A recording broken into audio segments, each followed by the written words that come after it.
Hey, Mir Pyare Pakistani Bhayo Ar Behno. Are taxes making your head spin like a chai ki pyali on a rickshaw ride? Don't worry, you're not alone.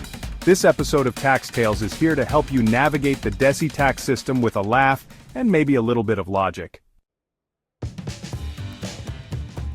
Okay, so what exactly is this tax thing that everyone is talking about? It's not a conspiracy by chachas in offices, it's the money we pay so our government can build roads, schools, and other important things. But sometimes it feels like they're building a maze instead. Let's try and make this maze look more like a galley than a whole mahalla. The Federal Board of Revenue, or FBR, is like that strict Walida when it comes to taxes. They're trying their best, but they sometimes slip up like we all do. Recently, they've been having trouble meeting their tax goals. Remember, the FBR plans to fine the rich people who have not paid taxes. They even have a minimum price for tea now. But hey, at least exporters are getting their refunds, as they should. Let's talk about Monica. She is a tuition teacher. When her home was torn down and she received hardship compensation money, they said it was taxable income. Imagine that. But thanks to a smart court they said, no sir, this is not ordinary income.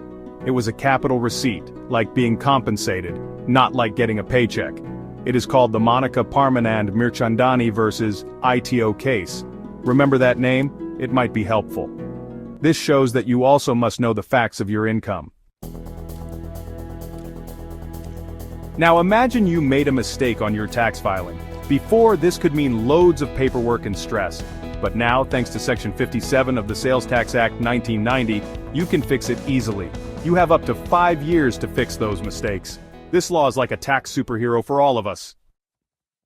The government is now looking for new ways to get money, so they've increased the excise duty on sugary drinks. Don't forget the minimum tax on chai. But hey, this money is for the betterment of the country, so let's all pay our due taxes. A few news channels claimed that the IMF is angry on the FBR for not meeting their targets. The FBR denied this story and says that this is fake news. So remember, do not listen to the fake news. Taxes might seem complex, but with a little understanding, they don't have to be scary. Keep an eye on changes, use Section 57 when needed, and remember Monica's case.